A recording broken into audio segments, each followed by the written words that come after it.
This is Trader Travis, and I have a bonus video for you. This will not be about option trading, really, in particular. It's a copy or a replay of an episode I recorded with my wife. She asked me to join her podcast. She wanted to interview me, ask some basic personal finance questions, and share our story. So this podcast episode will cover some of the backstories of the steps we took to achieve financial freedom. Right now, people following me, they see, after I achieve financial freedom, right? The things we're able to accomplish and the things I'm able to do, right? But in this episode, we talk about the less glamorous parts of our journey, things that many people don't hear about. We also talk about some of the money mistakes we made along the way. I also touch on how I overcame my own negative money beliefs, right? I used to actually dislike or hate rich people. I thought having a lot of money made you a bad person. I really struggled with that in the beginning. I cover, thoughts on why some people don't win with money. I talk about, this one is huge for married people, or even if you're not married in a relationship. My wife and I are completely opposite as to how we view and handle money. Like, we couldn't be any more opposite. And in a lot of relationships, that causes conflict and tension. So we talk about how we deal with that challenge. And then lastly, there's a lot of stuff covered, but the last thing I'll say that we cover is a few tips on how you can possibly get better with money. And that's where she was interviewing me, asking questions like for people who wanted to get started with investing and things like that. What should they do? So I covered all that. So again, this is a departure from my usual videos, but I hope you enjoy this and you get to see how I get on my wife's nerves. All right. Hope you enjoy. Bye-bye. Okay, so today I have Trader Travis. He's used to talking. Oh, this is going to be rough. So I'm trying to introduce him and he's making faces. So let's start again. I just won't look up at you.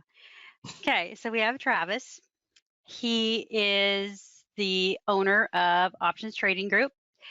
He's also known as Trader Travis and also known as my husband. And we sit around and talk about this kind of stuff a lot. And I always say, gosh, I wish, we could just record it, because whenever you open your mouth, Travis, it's always just like good stuff, even though I'm usually annoyed by it. Like, even people we talk to be like, gosh, I just want to write down stuff he says, or I wish I was recording that, because your information is always, it always seems well researched and you know what you're talking about. And not only you talking about it, you're living it out. So I will let you introduce yourself and anything you want to add to that. Well, thanks. I'm flattered. Thanks for the showering compliments. Keep them coming.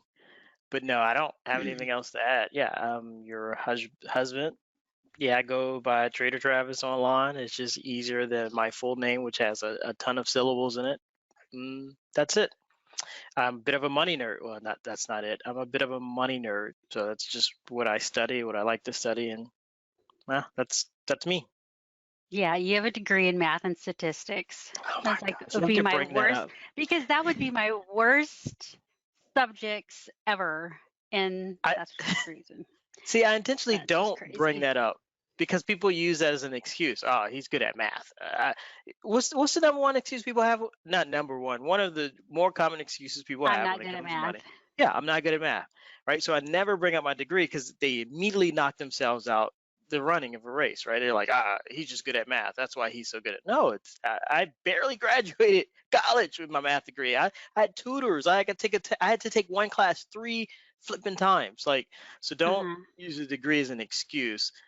Again, just numbers, yes, naturally come easier for me, but there are people, as long as you know what's 1 plus 2, if you can answer that question, you can solve most money issues. Like, it doesn't take any complex degree in math. You don't have to be super smart. It's really, really simple. Heck, we taught our kids investing and they got it, right?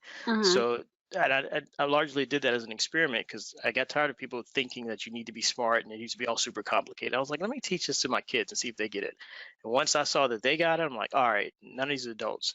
Well, they're just using excuses and they don't realize it. But anyway, let me shut up. I'm going off on my rant. Okay. I agree. You taught me investing and I hate math. So that's a good example. We could say you barely graduated. We could put online the copy of your what college essay? Oh gosh. And remember I brought home my grade school Yes. grades. Like Yes. he was like neat. Well, I forgot what the teacher is like. I talked too much. I was underperforming. I was way behind in school. Yeah, I barely got through school, whether And it's grade then school or college. and even that college essay was like Oh it man, it was was the worst. short. It didn't make it was like 3 sentences long. And even the 3 sentences didn't make sense. They were spelled wrong. No, So there was no periods. It was like run on sentences. It was. I wish I should like capture that and put it online. And like, if y'all think I'm smart, like here's my college essay. I think what we say. I think they just let me in because they felt bad for me. They're like, yeah, this dude really needs an education. he needs our help. Bad. Yeah, really bad. Yeah. Well, that's a good segue into where we want to start, because when it comes to money, people have either goals or things they want or things they think they need, but Mhm. they don't do a reality check of where they currently are, of like what they're spending their money on, and a part of even taking a look into their money history. Why do I think this way? Mm. Why do I feel this way about money? Like people sometimes think that, oh, like we would talk about, rich people are evil and greedy, and why would I want to be like that? So let me Yeah. just Yeah. stay poor because that way I'll be a better person. Yep. So speak to that, will you? Okay. So I slightly disagree that people don't do a reality check. Um, but I also agree. Where I slightly disagree is people do a reality check every day, and they do a reality check. It's because they look at where they are and where they want to be, and they're like, I am nowhere near where I want to be. Right? I want to be able to pay for my kids' college. I'm tired of having an empty fridge. I'm tired of driving around in beater cars. I want to be able to buy what I want, take care of my family. Most of us want the same things. So they do a reality check every day, and they don't like their reality. But that's where I slightly disagree. I do agree with what you're saying is they may not do a complete reality check, and they may not say, okay, why am I where I'm at? What are my beliefs? Who did I inherit my money beliefs from? Uh, do I have any negative beliefs that are holding me back? And that leads to the whole rich people, evil, and greedy. I never realized I had a money belief that was holding me back. I thought a lack of knowledge was holding me back. I thought I just need to learn more, learn how to manage money until I went to this conference. Because again, I'm a money nerd. Money nerds go to conferences about investing in money. But this is a weird one. It was like this guy was like a Buddhist monk. I don't know. It was just strange. Anyway, he taught a lot of things that had nothing to do with money. And one of the things he taught was bless that which you want. He said, if you grew up poor, you most likely have a money belief that money is the root of all evil, which is inaccurate, right? Most people quote it from the Bible. It's highly inaccurate. The actual accuracy of it, the actual statement is the love of money is the root of all evil. But Hmm. people summarize it: money is the root of all evil. Rich people, evil and greedy. I actually had that belief, and here I was trying to be a millionaire. And in my brain, I thought, hey, I separated them from their money. I separated rich people from their money. And for whatever reason, I thought I still could develop wealth, with that mindset. And he was saying, no, how can you subconsciously hate that's what you're trying to get? You hate rich people. You want to get rich. You're hating that which you want. He's like, you don't realize it, but you're subconsciously pushing wealth away from you, right? And you'll get to a point where you make money and you always lose it, and you wonder, well, like, why can't I ever get ahead? It's because you have these, usually the beliefs are what they call subconscious. It's not like you're thinking about it every day. They're just running in the background. They're like little scripts, right? And so he helped us shift that. When you see a rich person, you driving around a Ferrari, he's like, do you get upset? You're working hard and you see somebody just lounging around, do you get ticked off? Yeah, I usually get mad. I'm like, oh, it must be nice, right? I'm over here busting my butt, working 16 hours a day. You're just chilling, right? He was like, look at that. Like, how can you be mad at them? But that's what you want. So he was like, when you see them from there on driving around in their nice cars and lounging around, he said, bless that. Say, hey, I wish them much success. I'm happy for them. Now, it's not going to happen overnight, but you slowly shift your thinking. That's a very long-winded rant to address what you said. People don't think about that. They don't realize they have all these, what I call negative head trash that's actually getting in the way of them getting better at money. They secretly hate people with money, but yet that's what they want, more money. Money is just a tool. What they really want is, a better life. Right. So if even that's talking about money, people hearing that word, yeah, like people like, he's all about money. No, I'm not. I'm about having more choices, a better life, take care of my wife, kids, things like that, protecting ourselves from, I'm a black dude. For those who can't see the audio, you know, there's a high likelihood, that something could happen to me and I can get caught up in the legal system where I want enough money to be able to defend myself, against that if, I'm wrongly accused of something I didn't do. So anyway, I go off on my little tangents, but I'll stop there. No, I like that. I like when you do that. Okay. So now you got me off track. Okay. Yeah, no, So we're talking that's why I was about, like, sorry. I was like, oh, let's see. Black people getting pulled over. How can I pull it back? Okay, so we're talking about money, like our money history, like our mindsets about it. And so I grew up thinking like, oh, you just take out loans for stuff and then you make payments. Take out a loan, make a payment. And all about building good credit and making sure you had a good credit score. But then we've seen, as we've gotten out of debt and built all that stuff, it's like, okay, well, actually, we're to the point where what, you don't need to take out loans for stuff, you can pay cash for things.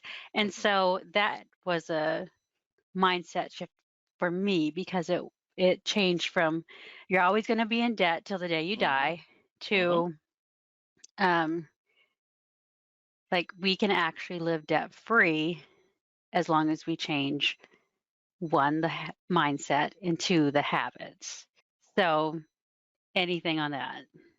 Yeah, we often, our running joke in our house is about both of our childhoods. Like, I would say completely opposite, but we never talk about how our childhoods were the same. And that's one area where it was both the same. Like, even though I grew up American poor, it was still the same thing. You're going to be in debt the rest of your life. You accumulate, you buy things with debt, right? Bondage, slavery is what it is, right? And that's what you do. And it's all programming, right? You're programmed by your family, friends, your environment. It's mental programming. And in order to do better financially, you literally have to step outside of that programming and rewire the way you think. It's difficult, it's a lot of work, but it's possible.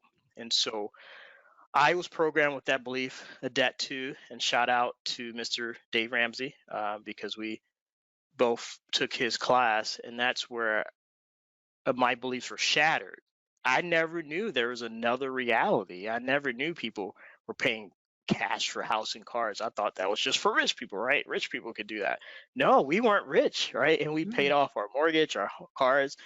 And what I was making like 30 grand a year. You were making a little bit more than that, but we weren't. And I think our combined income, both our household combined income, was less than 100 grand, right?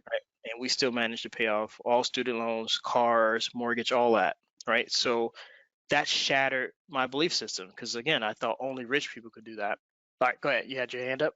Oh no, I was going to say the numbers don't add up if you are the math person, because when at that time our income was less than 100,000 combined. Our debt was like, was it like 180? We had the most debt in the daggone class. No, it was. It was like It was 180,000, yeah. We were like, oh my gosh. Yeah, because in the beginning of the class, well, I don't know if they still do this, but they used to say, write your total debt, a little postcard. And what you do is you turn it in and they add up the whole class's debt. And at the end of the class, we celebrate, see how much is a class, how much debt we've paid off as a class. And then when we looked at the total number, we were like, oh, like 70% of that is our debt, right? We had the most debt of all the people in the class, almost combined.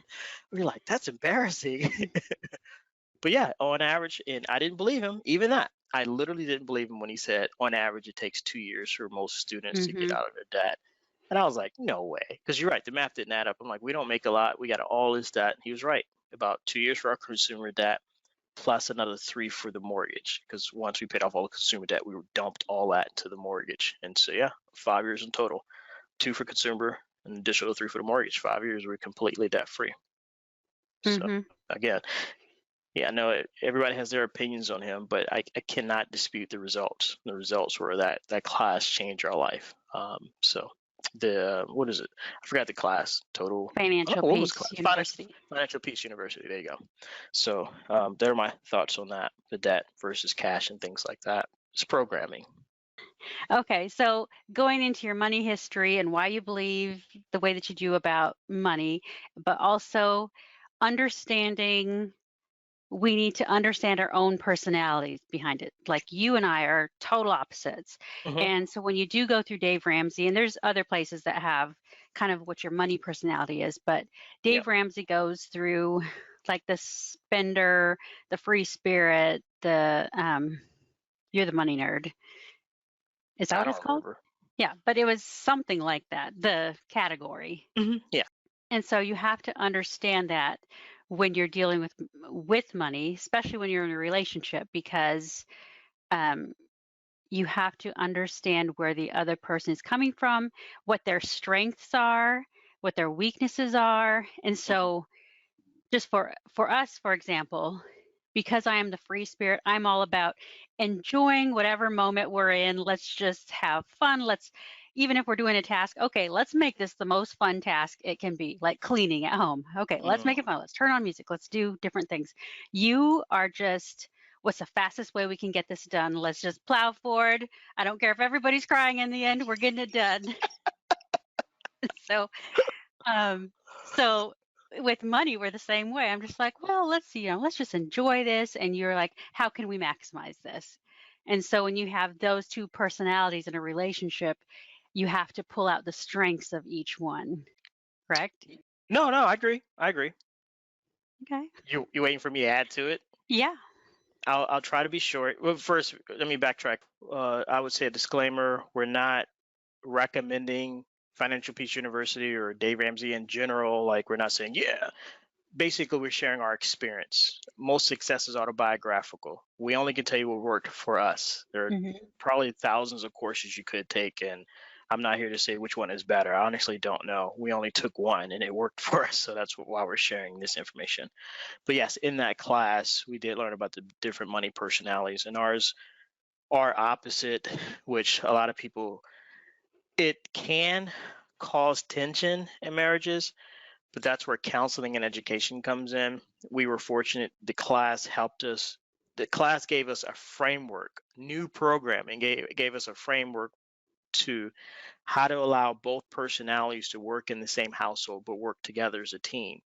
Meaning that the money nerd, me, is maybe the one who devises the budget. Here's how we're going to invest. And the free spirit is the one who makes sure you have fun along the way, right? So we sometimes joke, well, I make sure things get done, but you make sure we actually have fun doing them, right? And so that's an example of how those two personalities that people could say are opposite, that causes a lot of attention. Like, my wife spends I hear it all the time from guys, my wife spends all this money. Yeah, and you hoard all this money, right? All you're talking about is investing, and you want to take all the money and invest. So there has to be some kind of balance. You have to find that balance. But yeah, that is true. But again, that's where education comes in. If you have to start taking classes, reading books, 'cause that stuff helps. Because I think we would have been arguing about our money personalities versus learning how to work together. And I'm happy. You tell me I'm more chill now and less uptight. I was like, that's because I allowed myself to be influenced by your money personality. Like our last vacation, I was like, no budget, let's just have fun. And that, before, that wouldn't have been me. It would have been like, remember, I spent I swear, like 3 days looking for a plane ticket, like trying to save the last $10, right? Yes. Because I'm about being efficient with my resources. Let me maximize my resources, right? You're like, just buy the flipping ticket, let's go, right? I was like, yeah, you're right. I wasted more time looking for the cheapest ticket versus just booking the ticket. Let's just go. So that's an example of how we can work together, But then also on the opposite end, you got so chill with the last vacation. I was like, wait a minute, we know we need to back up. I started becoming that money nerd. Like, nope, back it up. We're not doing that. You're like, are you dying? You're scaring me. Like, you're spending all this money. Are you dying and not telling us? Oh, yes. Okay, so we are talking about our debt-free journey, and I'm not sure if that's the goal for other people, if that being debt-free is a goal for them, or if their financial goals are just going from having to work 2 jobs to working 1 job, or Mhm, like us, having somebody quit so that we can just be able to live off of 1 income, mhm, or others their goals might just be being able to have that little side hustle or being able to pursue their passions or different things like that. So one thing is kind of figuring out what you want your end goal to be, correct? yes. Okay. And then taking steps to work towards that. Yes. I think it was Stephen Covey in one of his books that said begin with the end goal in mind. Hmm. You kind of work your way back from there. Um, Again, we were fortunate because we had a class that already gave us the end goal. You know, they called them baby steps, so we could already see what the end goal was. But then they worked us backwards, like, okay, here's how you get to this end goal versus these baby steps. And it was like you don't think about a lot of things. People get overwhelmed thinking about how much they need to do. You kind of think about what's your next step. Don't think about everything you need to do. Like, what's the first one really small baby step I can take to move towards where I want to go? And then once you take that next step, you kind of look up, say, all right, what's the next step? And that's taking it in bite-sized chunks. So, Hmm. And that was also in another book that we read, The Principle of the Path. Was that what that book was? Was kind of, was that Andy Stanley? It might have been. yeah, where you just change your direction a little bit and then you move like Oh, hmm one step forward instead of hmm trying to look at the end and saying, oh, it's going to take me yeah. forever to get there. So yeah, I think that was Andy Stanley. Um, so can you explain to them kind of the goal setting that we do at home in regard to finances? So we do this goal setting in regard to finances, in regard to our personal goals, and in regard to our family, the minimum target Oh, outrageous. oh, yes. Oh, gosh, I wish I could give credit to who I learned this from. I think it was one of the many conferences and workshops I've been to. It was a goal setting thing where you set up your goals, minimum target, outrageous, meaning that my minimal would be set a goal that is absolutely achievable, like success is virtually guaranteed, right? So when you do it that way, when you set your goals up, minimal target outrageous, like you're going to succeed every single time, right? And you'll always fall within this range. But and what you'll find at the end of the year is sometimes, and it's weird how it happens, but when you stretch yourself that way, when you give yourself a virtual, you guarantee success is virtually guaranteed. A huge weight gets lifted off your shoulder because what most people do is get discouraged when they fail to hit their New Year's Eve resolutions and things like that. They get depressed and they Hmm. give up. But when you set your goals up like that, minimal target outrageous, that at the end of the year, you always hit something. So you always feel good about yourself. But what we found is that we're always somewhere in between target and outrageous, right? We always usually fall somewhere in that realm. And I think it was the Les Brown quote, I think we put Oh, when a kid's little I degree. just What? looked that up because when you were saying that, that's what I was thinking about. So Les Brown, he said, shoot for the moon, even if you miss, you'll land among the stars. There you go. And so the outrageous would be shooting for the moon. And what you'll find Hmm. is just because it's there, just because you visually see it, it's like it pulls you in that direction. And you still land on a star, which is usually somewhere in between your target and your outrageous goal. And we do the same thing with money. Like minimally, this is how much we want to make, save, or give. Like we do it in all these different categories. We want to make this much, we want to save this much, we want to give this much money away. Minimal, target, and outrageous. And we're blown away every year. I'm like, there's no way we can do that. All right, and we do. Hmm. And so even with that, we also have, so that's what we do as like as a family, but we also have personal goals Yeah. because, we're not just husband and wife, we're our own people. And so Mhm. we have personal goals. And so some of them might be like, I want to attend, for me, it's usually like a women's conference where I learn something or something that helps me grow. And so a minimal might be like one conference out of the year. Mhm. Outrageous might be um, getting a life coach or something like that. So it's not just finances and it's not just family, but it's so people who don't have, kids or not married or anything like that, they can do this by Mhm. themselves and Yeah. just set this up. And a good thing to go along with that would to be, and along with your finances and goals and other things, is to get an accountability partner and somebody who can keep you on track, or if you're struggling, someone that you can reach out to that maybe is a little further along, like they have, how do I word this? They've already produced fruit in that area. Mhm. Yes, I would agree with that. It's overwhelming though, the thought of finding an accountability partner, depending on where you're at in your life, because you're like, all right, for when I first started losing weight, I was like, it was overwhelming because I'm like, I don't know anybody to find an accountability partner. Like everybody's out of shape like me, right? And so it's kind of overwhelming. Like I don't even know where to start. Like, how do I find this accountability partner? So yes, in theory, that's great. If you can find one, great. You need that. Um, I have a cautionary tale though, and it's kind of heartbreaking when you think about it. I don't know if this is the case with everybody, but it's a coach. I've seen this as the case. The people who are most likely to hinder you from achieving your goals are the people closest to you, and it's usually Mhm. family or friends. And so the accountability partner becomes important because they become your cheerleader, where your family and Mhm. friends, not all the time, but more often than not, will pull you down, always have snarky, sarcastic, cynical comments about what you're trying to Mhm. do. Like when I was trying to get out of debt, selling car, you're stupid. Like nobody supported me. Nobody. Like Mhm. everybody tried to discourage me from getting out of debt, and it was crazy. Same with losing weight. You're too skinny. They say things like that. You need to eat more. Like, why are you trying to lose weight? It's like, uh, so so just be cautious of that. And that's why it's so hard for a lot of people to level up to the next level, whether it's physically, financially, marriage, is because so many people are trying to tear you down.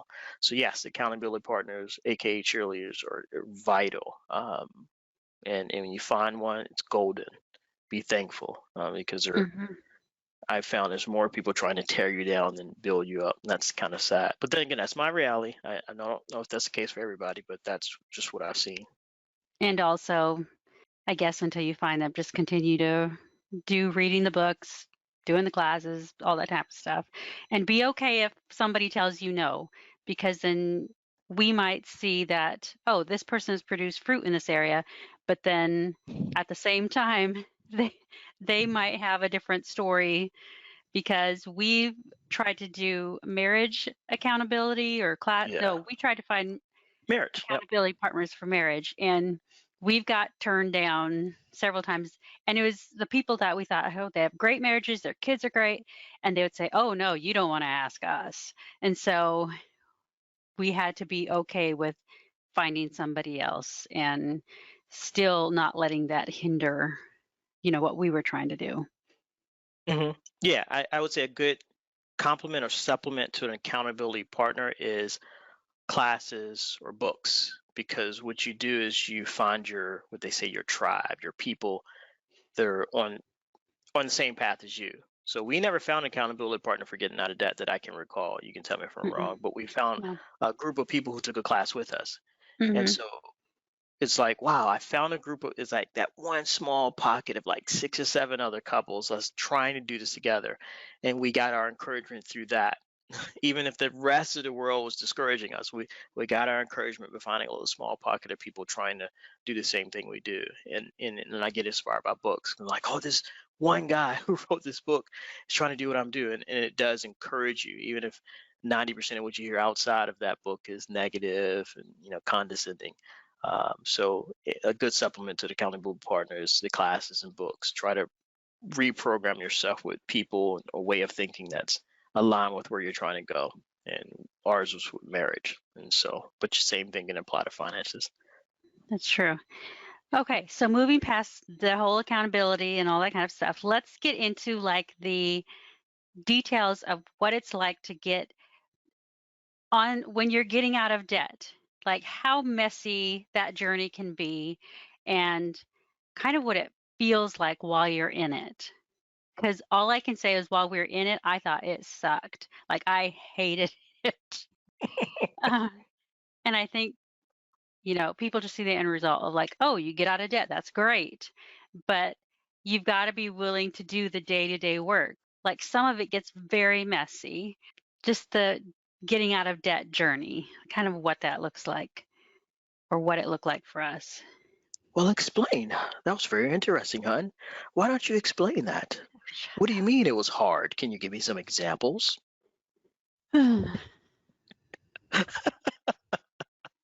No, seriously, can you give me examples? I mean, I agree with you. Okay. You said you thought it was hard. I thought too, and it was hard. Like, there's no disagreement there, but can you give me some examples of what you mean by it was hard?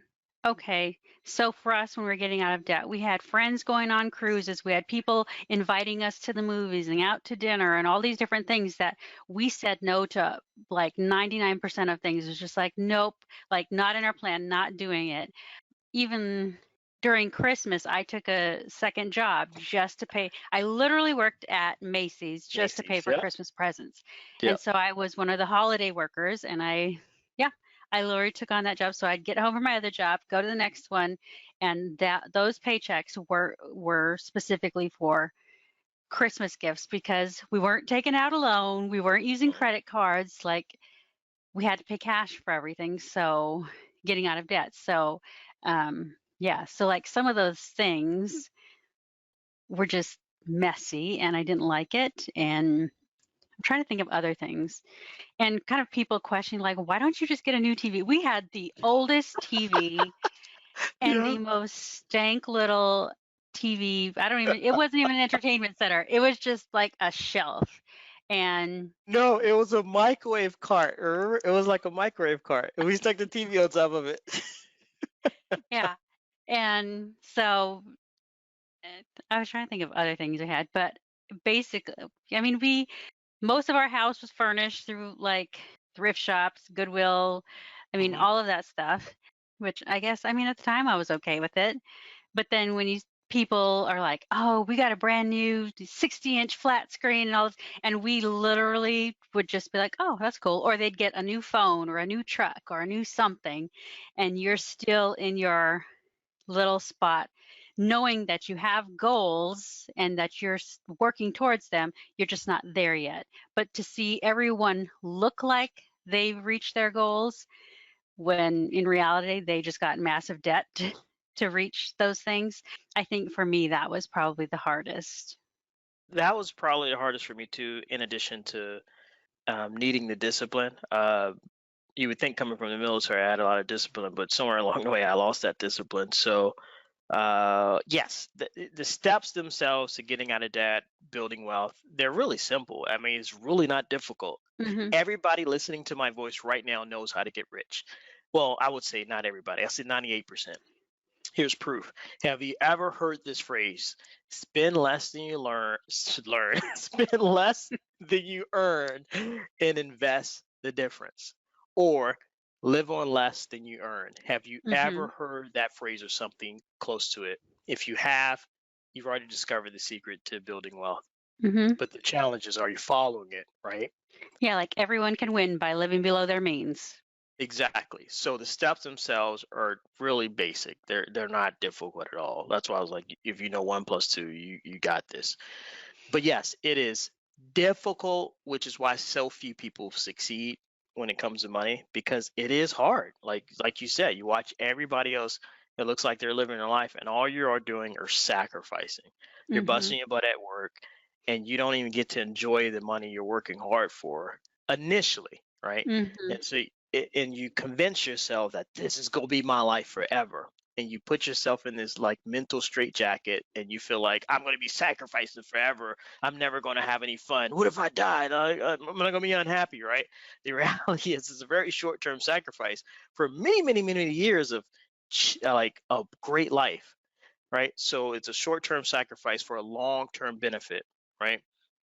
Versus a short-term benefit if I'm buying every new phone that comes out, and it's a long-term consequence, right? Of I'm never going to really get ahead. When college comes around, I have no money. You spent it all along the way. Short-term benefit, long-term consequence versus short-term consequence of discipline, saving money, long-term benefit of being financially free, right? Mhm. Um, so yes, it was difficult and hard. We whined. We kind of took turns whining and complaining. It wasn't easy for neither one of us. And yeah, it was. I was crabby for about 2 years straight, right until we Mhm. got out of debt. And then you're like, wow, this really works. And then you get excited. You get more motivated to sacrifice more. You're like, what else Yeah. can we do? And that's when we went. Like the reason we paid off the mortgage so quick is we shifted from, oh, once we paid off consumer debt, we're like, well, we don't need both of our incomes. We're like, let's live off one income, then save the rest. Like that was so radical. We were saving like 67% of our income. So you got excited. Like it went from crabby or depressed to like, wow, this really works. And you get super excited. And once you pay off all of that, then you start seeing your if you do investing, you start seeing your investment account accumulate. And it's just like, wow, it was all worth it. And that's all I can tell people. I can tell people right now, it is extremely hard. You will not want to do it. It will seem like it's taking forever and you'll never reach the end goal. But I can tell you, one, it's worth it. Two, it will happen quicker than you realize. It Mhm. feels like it's going to take forever, but you'll look up a few years later, you're like, wow, I cannot believe we made this much progress in our life. Yeah, I think like new moms can equate that to the sleepless nights of the newborn and like, Hmm. oh my gosh, this is never going to end. I'm never going to sleep again. And then once they're at school or graduated out of the house, you're like, that went by so fast. I miss them. Like all you have is just like, Yeah. I don't know. You know what I'm talking about. Yeah. What they say, the days are long, but the years are fast or Fly something by, like yeah. that. Hmm. Yeah. So yes, it's a messy journey. And so what are some of the things that people can do right now and maybe some of the things that we did in regard to changing our habits? What are some of the small changes that we made becoming debt free? The way you build a new habit is slowly in bite-sized chunks. Well, you can build a habit all kinds of ways. You can go gun ho, like people quit smoking cold turkey, right? But some people quit smoking by instead of smoking 1 pack a day, they smoke a half pack a day. They kind of wean themselves off. And I found the baby step approach works better. And so, since we're talking about money, I keep wanting to talk about losing weight because I'm in the process of trying to lose weight, but we'll talk about money. It's like, okay, I spend everything I earn. Like people don't consciously save money. Like I was programmed to spend money, right? I wasn't programmed to save or invest. My programming was to spend, and that was what I was taught. Money is meant to be spent, not saved or invested, right? So when I got money, I spent it. I never had more than $5 in my bank account ever, right? But how you can start is all right, let me go from having $5 in the bank to $10. Just start small. Like let me see if I can just challenge yourself. Can I save $5 each week or $5 a month? The number doesn't matter. The habit is the most important thing. Mhm. Uh, and so because nothing can be improved. A habit cannot be improved unless it's first established. Like people think I'm going to do better with money, but they don't have a money habit. So first develop a money habit. Let me learn how to save $5 a week, $5 a month, whatever. Once that habit is established, then you can improve that habit of saving. And you can go from saving 5, 10, 15. It's easier to improve that habit because you've already established it. So I'd say start small. Don't start all big, like let me get all my debt off in a year. No, just like go from where you're at to a little bit better. Like if you spend most of what you have and you use credit cards a lot, start something small. Like, no, I'm not going to use a credit card anymore. Let me just pay for everything, groceries, everything with cash. Like start with Mhm. something really, really simple, not something hard. Because if you start with something hard, you're most likely going to give up. Just start with something really simple that you can do and see if you can keep doing it for like 2 to 3 months. So that would be my suggestion. I don't have advice, but that would be my suggestion. Yeah, I agree with that. And some of the things we did starting out was we had cable, and so we're like, well, let's go to a lesser plan. Same with our phones. Well, let's go to a less expensive plan, so we save money there. And then it gets to the point where like, we don't even watch these channels. Let's just get rid of TV altogether. And so as you take little steps back, you can see, well, actually, we don't need this, or we don't use this as much as we thought we would. And so it's when you take the little step, then the next steps are a little bit easier to take once you realize that, okay, I actually can live without this thing. I'm trying to think of other things. It was like the phone, the car, not the cars. We paid off the cars, the phone. Yeah, it was the cars because we didn't get new cars once we paid those off. Oh yeah, true. And most people are going to get a new car every 2 to 3 years. So there's no judgment. That's the way I was programmed too. But I'm laughing because I'm like, well, we got all that right, but we totally screwed up in the house. We were like, yeah, we paid off our mortgage. Let's get the new mortgage. A bigger one. Yeah, that's 3 times bigger than our old one. And we're not paying cash. We're getting in debt again. We're like the remedial students. Like we got out of debt twice, like, and then got back in debt. So it was like 3 rounds before we finally got it. So we didn't talk about that. Yeah, we paid off. Yeah, we are remedial Dave Ramsey students. Yeah. Like, we're done with this. Let's go back to our old habits. Yeah, let's go back to our old habits. Yeah, exactly. Yeah, and we got a car loan too. Yeah, in the van, remember? And then we got a little bit, and then we were like, that is stupid. Like we're just going back to where we started. We pay it off again. Yeah, so we paid it off again. Yeah, and then we started focusing on our new mortgage. So yes, taking those baby steps is beneficial, and learning where you can make sacrifices. And for girls, it might be more challenging because you feel like in order to be the most confident or whatever, you need the eyelashes, you need the fingernails, you need, your hair done every other week and all those things. But is that more important than, like you were talking about, the benefit is immediate and temporary, but long-term, what did you say about long-term? I said long-term consequences. Yeah. Like the consequences long-term is like, I don't have enough for retirement. I can't send the kids to college. My husband left me and I have nothing. Like there are a lot of long-term consequences that you don't realize because you're allowing yourself to be overwhelmed by all these short-term benefits. And again, zero judgment. I get it. I've been there. So with that, maybe you don't give all those things up cold turkey, but if you are trying to get out of debt, you will probably need to make sacrifices, small ones, like the baby steps. Well, maybe I don't get my nails done, but I can still get my eyelashes done. Or maybe I'm not going to get my eyelashes done, like making those little sacrifices here and there in regard to that. Temporary trade-offs. And to kind of round this out, I just wanted to do some quick FAQs for you, and I just want you to answer these quickly and efficiently. Maybe it wouldn't be advice, but just your opinion on a few things. An opinion on a few things that I get asked either by friends or usually my nephews or somebody who just asks these things. Okay. Now you put you're not my husband anymore. You're Trader Travis. Okay. The Reverend Deacon Dr. Wilkerson is in the house. Let me just cut this short. Okay. So, and this is usually a lot of younger people. How do I start investing? Start. Now think about that. You start. Right? People, that right there, the question, you've already made it more complicated. How do I start investing? How do you start walking? You walk. Right? It's a very smart aleck question. I mean, smart aleck answer, but it's the truth. How do you start investing? You start. But if you want a more better answer, it would be start where you are, right? Whether you don't know how to investing or things like that, just start where you are. Pick up a book, basic book, something easy, even a kid's book on investing, right? Something that you can understand. That is starting investing. People think investing means I actually put money in the stock market or something like that. No.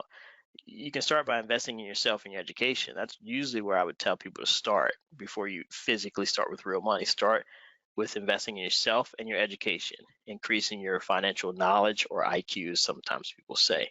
That's how I started. I read books for like 6 years on real estate investing before I actually bought my first house because I started as a real estate investor. But yeah, I read books, went to conferences and class, That's where I started, and that's I would suggest that because the more education you have, the more confidence you'll have that you know what you're doing. If you immediately start, like, let's say you want to invest in the stock market, and somebody tells you, "Hey, open up this account, put it in this cryptocurrency or this mutual fund, whatever the latest fad is, lately, or when you're hearing this." What'll happen is you'll lack self-confidence, a lot of fear come up in you. As soon as you start losing money, you'll be terrified. It's because you don't know what you're doing, right? You should have been investing in the first place.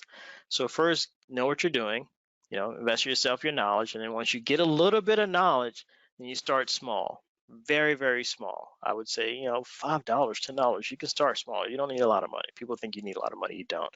You honestly can start investing with like $5, $10, and start there. Get in the game. Develop the habit. Remember, it goes back to habits. A habit cannot be improved unless it's first established. Get the habit of saving and investing consistently, and then you improve it from there. So that's what I would say. Okay. So the ones that are wanting to just invest in the stock market, what are your thoughts on places like Acorn and Robinhood? What's your thoughts on that? I am what they would call old school because I started way several decades ago from when we're recording this. So most of the brokers, or broker is just like a bank account, is where a broker is who holds your money and you invest through a broker, just like you open a bank account, you deposit money in savings or checking, and you write checks. A broker is just like a bank account before investing, right? It's where you put your money if you want to invest. The brokers that are popular nowadays weren't around several decades ago when I started. So I'm old school in the sense that I don't have any of the more common popular brokers. I have the ones that have been around for like 100 years because I trust them more with my money than the new kids on the block. But yes, I know, like with my niece, I taught her investing. We tried to open an account with my broker and they didn't approve her for what we needed to do. So she went to Robinhood, one of the newer ones. They approved her. She's younger than me. And she's like, this is way easier to understand and figure out than the other broker. And so, I mean, do your research. I'm a little bit more cautious with the newer ones because I'm like, they haven't been around. They could go out of business, right? I don't trust them with my money. But yes, they are popular amongst newer investors. But popular does not mean effective, right?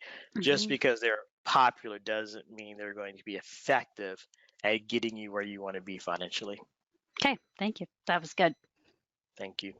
Okay, and so if someone wants to, well, we kind of answered this already. I want to ask. So if someone wants to get out of debt, where do they start? We already answered that, didn't we? No, not specifically. I mean, we talked about it, but specifically, all right.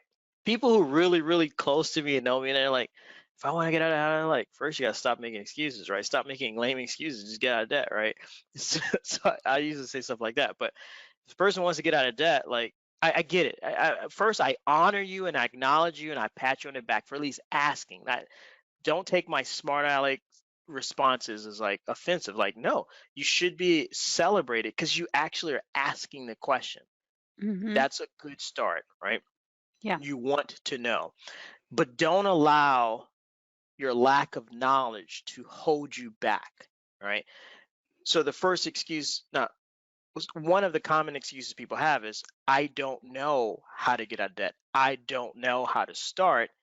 And then they stop there. Like, that's an obstacle. That's not an excuse. Obstacles can be overcome, but excuses cannot, right? That's one of the things you have to do is eliminate all excuses, right? Just because you don't know where to start, that's just an obstacle. How do you overcome an obstacle? And that's what you really have to ask yourself. Don't say, how do I get out of debt? Say, how do I overcome the obstacle of not knowing how to get out of debt? And then you'll come up with an answer. Well, first, just do a little internet search, right? And then go from there. But for us, we took a class. There are books. I mean, there are no lack of resources on how to get out of debt. So when people ask that, it's like, what do you mean? How do you get out of debt? There's no lack of resources. There's a lack of resourcefulness, right? And that's why I said people stop there at that excuse. I don't know how. Like, did you do an internet search? Did you get a book from the library? Like, what have you done already to get out of debt? Nothing. There you go. That's why. Sorry, my phone alarm's going off. So he was talking about, we took a class. We did take a Dave Ramsey class at Financial Peace University, and We are not paid by them or anything like that. No. We received nothing from them. But we did believe in it so much when we took it because it had changed our lives dramatically that we actually led that class after that, and helped other people get out of debt. And then, so that is a class that we took, we led, we, strongly believe in. And that class, if you just look up Financial Peace University, you can look up your own location wherever you live. And there's usually classes offered either at churches or community centers or whatever, but they are offered there. And if you don't want to go into an actual facility, they have an online class as well that you can take. And if you're not ready to take a class, he does have the book, I think is Total Money Makeover or something like that, where you can at least just start, like you said, start somewhere. Just read the book and just have somewhere to start. People ask about retirement. What type of, can you explain the difference between retirement accounts and the benefits of each? No, I'll touch on it, but I won't talk about too much because we do go way over time. And I may not be the best person to answer that because I didn't prioritize retirement accounts. I prioritized financial freedom over retirement, and I'll explain that in here in a sec. But there are a large number of different retirement accounts. Same thread before. Just start doing internet search, different types of retirement accounts. I'll just name a few, like 401k. One of the few more common ones: 401ks, IRAs, Roth or regular IRA, and there's ones for teachers like 403bs. Like they're literally a ton. It's overwhelming when you first learn, especially if you're just starting. So I would say start with where you work if they have a retirement account. I will say that going back to habits to establish a habit of investing. If your job has some kind of retirement plan, I would say absolutely sign up for it and try to get help at picking whatever options they have for you to invest money. Even if you don't know what you're doing, you're completely clueless about investing, just start somewhere. But don't stop there, right? Start somewhere and then get educated as quick as possible. So that way you can evaluate the decision you made. Is like, was this a good decision? Can I tweak this decision to make it better? But you do have to start the habit. And I would say it's very, very important because it is heartbreaking to see people get to their elderly years and they don't have enough to retire, like to stop working, and they have to keep working when they should be hanging out with their grandkids or traveling on the world. It breaks my heart to see that. But so yeah, that's my spiel on retirement accounts. Now, the reason I said I may not be the best person to answer that is because my retirement accounts are actually smaller than what they would call a taxable brokerage account, right? A retirement account is an account you put money in to hopefully fund your retirement. When you stop working, you're going to live off this money. Taxable brokerage account is money that you can spend right now, like today. You're taxed on it right now today. Well, I prioritize financial freedom over retirement, meaning that I didn't want to wait till I was 50 or 60 to start working. I wanted to start working in my 20s actually, but it took me until I hit 34 is when I hit financial freedom where I could quit my job. So my taxable accounts are bigger than my retirement account. So I may not be the best person. It just depends on your goals, but we have both. Now, don't get me wrong. We have both. I believe in having both, but it just depends on your priorities. What do you want? Like I'm almost unemployable. Like, so I knew there's no way I'm going to survive in corporate America at 34. No way. I already know it. No way. So I was like, all right, I've got to have a backup plan. I've got to get this figured out. There's no way I can survive in corporate America. And so I just built up my taxable account to live off of that. And then if I fail at that, I have my retirement accounts as backup. Okay, so for people who aren't there, can you explain the difference between a traditional IRA and a Roth? Nope, they can look it up though. Oh my gosh. You're supposed to be a resource right now. I am a resource. Think about it. Listen, they've already tuned into this podcast to hear this information. That was their start. Now deliver. I am delivering. I'm delivering a swift kick in the butt the same way my mentor did. Get to work, right? Right. If you want to know, do the research. Stop Like, you look it up. But all right, Dude, fine. you could have said that at the beginning of the podcast. I'll stop being a jerk. Fine. Again, I'm not a financial planner and expert. All right, to answer your question, let me stop being a jerk. You said a difference between a traditional IRA and Roth. Is Mhm. that what you said? Mhm. Okay. All right. IRA stands for First Individual Retirement Account. That's what IRA stands for, right? It's your individual. It's not company sponsored. It's not your job's retirement plan. It's something you open up on your own and say, hey, retirement is important for me. I want to open up an account to finance my own retirement, individual retirement account. There are two primary ones. So there's several SEPs, right? There are two primary ones that you'll hear about, Roth and regular. The only difference between those two are how they are taxed. So the regular IRA is if you put $5,000 into it, the government will give you a tax benefit or reduction off of that $5,000 you put in it, right? Mhm. So you get to subtract 5,000 from the income you've earned that year. So let's make the math simple. Let's say you earned $30,000 a year at your job. Traditionally, you would be taxed on that 30,000, to pay taxes on 30,000. But if you put 5 of it in a traditional regular IRA, the government allows you to subtract that from your income. So 30,000 minus 5,000, you're left with 25,000. You pay taxes on 25,000.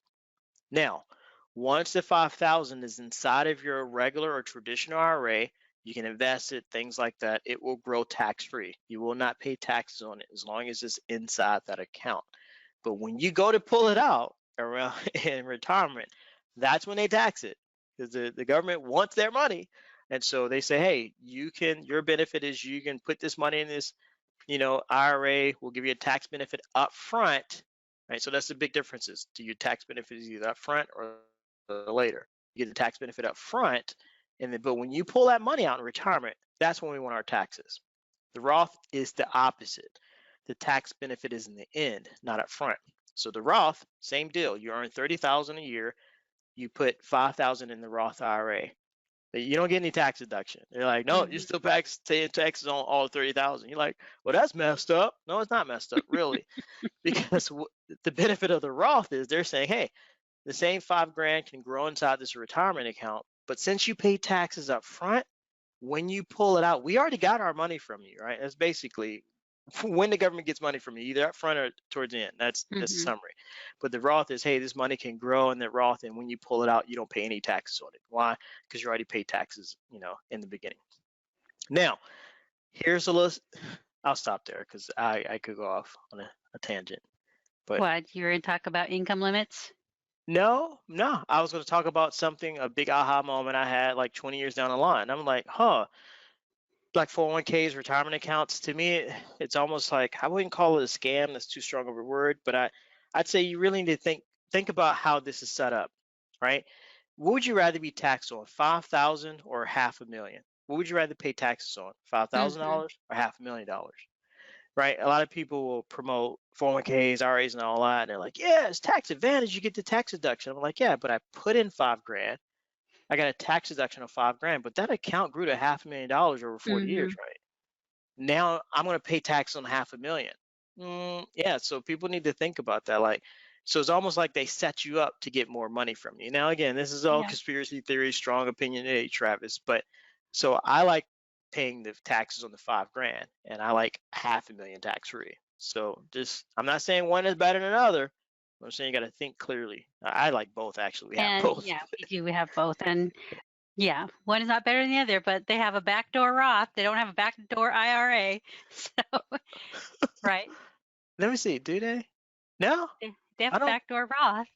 I know they have a backdoor Roth. I don't know about backdoor regular IRA, but they do have a backdoor Roth. Yeah. And I think it's for the reason you're just talking about. So that's something you could research, backdoor Roth.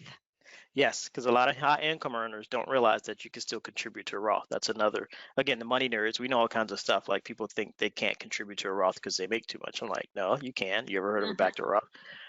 Last thing, I think I'm only asking you this because you always have strong opinions about stuff. You hear with like Jeff Bezos and all these people like, oh, we're going to send a space shuttle to the moon or whatever he's trying to do. But people complain a lot about rich people and how they don't pay taxes and how they're, why don't we tax the rich and all that kind of stuff. Instead of working on their own finances, they're really concerned about what everybody else is doing. Or, like you said, when you see the guy in the Ferrari and all that kind of stuff, you just get mad. Yeah. And so we have a lot of that going on right now, especially with social media, that people are just getting mad because they're seeing, these billionaires doing other things and not paying taxes and all that kind of stuff. What is your take on that, or what is your opinion on that? Yeah, you're right. I do have strong opinions on that. Some I of want it to is ask. in your face. I'll mirror a conversation I had with my niece when I was telling her, how we made this money and how much we paid in taxes, and she was like, "That's not fair," right? Same old spiel, like, "That's not fair. You make all this money, you don't have to pay taxes." I'm like, how is it not fair? Like, I'm following the same tax code you are. Like, see, when people get caught up in this victim whining mentality, they don't see the bigger picture. It's all programming, right? Like rich people and poor people, they follow the same tax code. They're not two different tax codes in the U.S. I'm following the same tax code you are. Like, how is that not fair? Like, I'm doing exactly what you could do. Don't be mad at me because I actually took the time to learn about the tax code and learn ways I can save money, make it Hmm. not, make more and save more. And so she's like, oh, again, paradigm shift. Nobody had ever told her, made that distinction. Like, we're not following a different tax code than you. We're just following rules that are within a different set of rules. We're structuring our life we're actually following the tax code, right? If I will say this in all defense of the tax code is favored towards the rich. It is built to cater to the rich, hands down. I will not give you any argument out that it's catered to benefit the rich and then actually punish and penalize the working class, hands down. Cannot argue with that. But you also can't get mad at them because they make all this money and don't pay taxes because they're following the same tax code as you. So if you don't like it, then follow the tax code so you can be in the same position.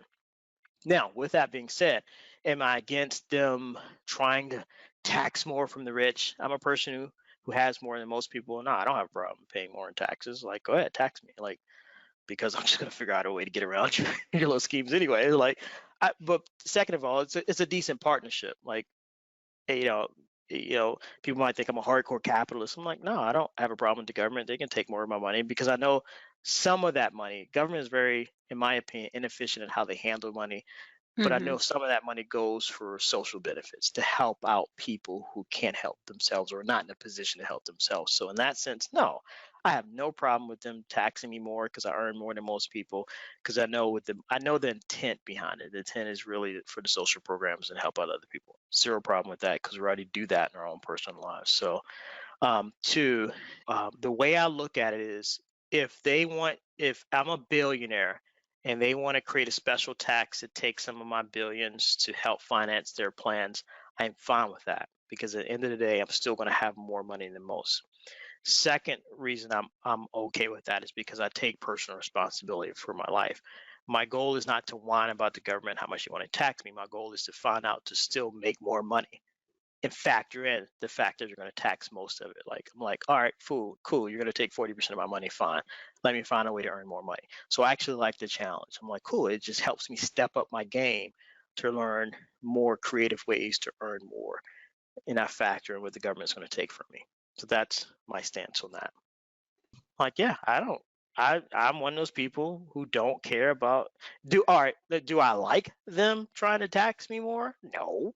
Like, I'm like, gosh, you guys, you can't even balance your own books. So like, why are you taking my money so you can blow through it, right? Like, am I happy? No. But at the end of the day, I'm like, I'm okay with it because I know they're never, I won't say never. My goal is again to not allow their schemes to hurt me. And I would call it a scheme, right? I'm like, why don't Hmm. you hire me to help you learn how to manage your own money? Like, don't take money from me.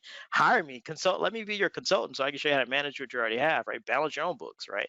I'm not in a deficit, $1 trillion deficit, right? So this is like, anyway.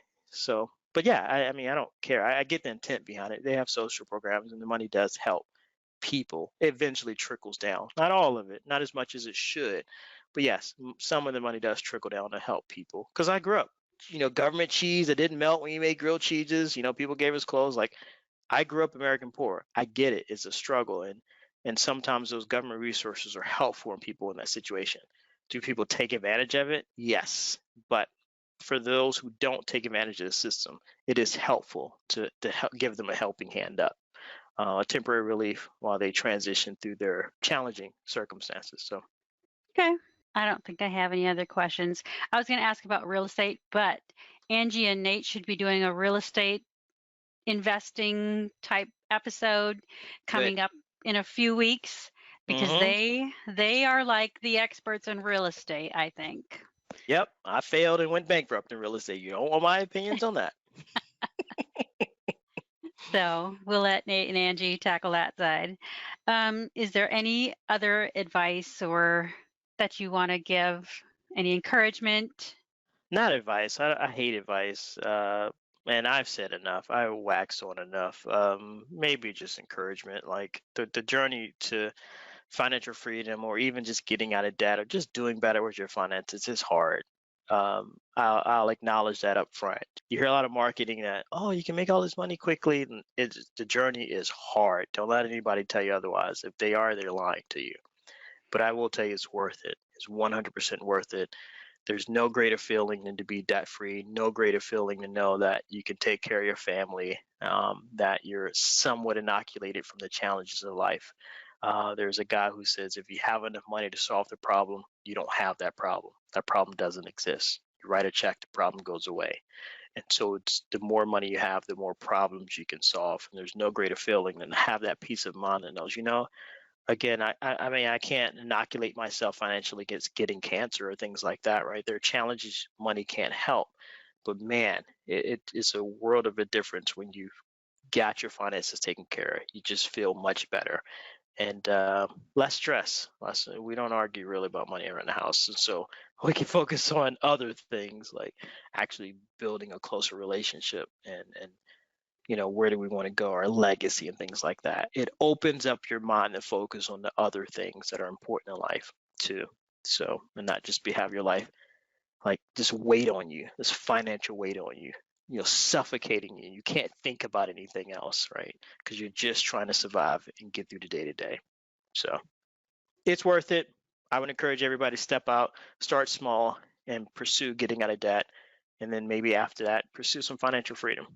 But yeah, I would encourage everybody, at least take the small step forward.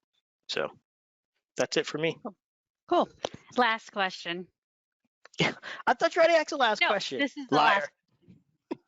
What is your, because it's favorite journey. So what is your favorite thing right now? Aside from, me, donuts, and reading books. What's your favorite thing? Aside from getting on my wife's nerves, what is my favorite thing right now? What? It's 2:14. Oh my gosh, our kids. They got to pick up our kids. All right. My favorite thing right now is having date nights with you, watching an episode of Equalizer, and having some snacks if we can fit them in our micronutrient limit for the week, right? That's not our favorite thing. That is my favorite thing lately. No, I mean the macronutrients and all that kind of stuff. Gosh, I hate that. Stuff. But no, sitting down and watching an episode of Equalizer or either Blackish with you. That's my favorite thing. So. Okay, we forgot our kids at school. Bye. See you. Bye. Bye.